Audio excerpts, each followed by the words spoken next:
कधी कधी आपल्याला जेवण बनवायचा खूप कंटाळा येतो। अशा वेळेस झटपट असा बनणारा लग्नाच्या पंक्तीतला हा मसाले भात बनवून बघा, तुम्हाला नक्कीच आवडेल। त्यासाठी इथे मी 2 चमचे तेल घेतलं आहे, त्यामध्ये एक मोठा कांदा बारीक चिरून घातला आहे, त्याचबरोबर काही खडे मसाले घातले आहेत। तर तिथे मी तेजपत्ता, 2 लवंगा, 3 ते 4 काळी मिरी, 1 चमचा जिरे। आता हे सर्व खडे मसाले आपल्याला कांद्याबरोबर चांगले परतून घ्यायचे आहेत आणि कांद्याला सोनेरी रंग येईपर्यंत आपल्याला परतून घ्यायचा आहे। कांदा सोनेरी रंगावर आला आहे, आता आपण त्यामध्ये मसाले घालून घेऊया।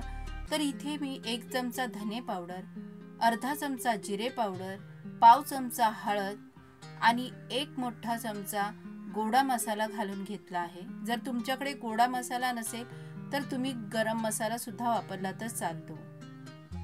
आता हे सर्व मसाले आपल्याला तेलामध्ये चांगले परतून घ्यायचे आहेत। साधारण 2-1 मिनिटं मसाले चांगले परतून घेतल्यानंतर आता त्यामध्ये आपण भाज्या घालून घेऊया।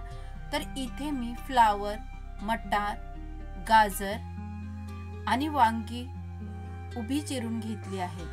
आता ह्या सर्व भाज्या आपल्याला मसाल्यामध्ये चांगल्या परतून घ्यायच्या आहेत।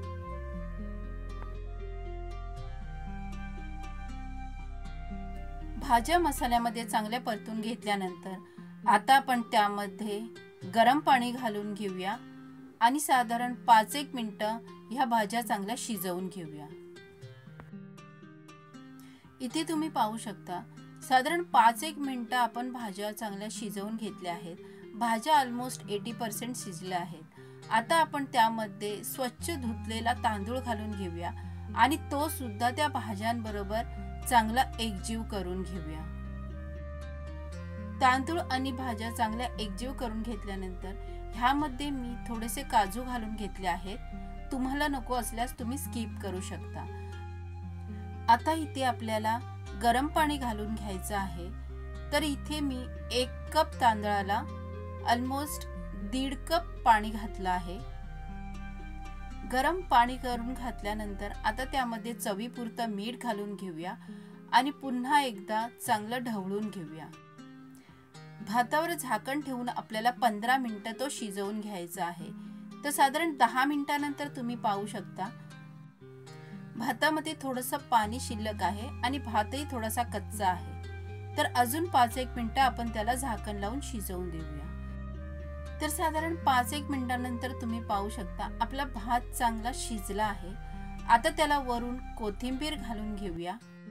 किती मस्त असा आपला पंक्तीतला मसाले भात तयार झाला आहे।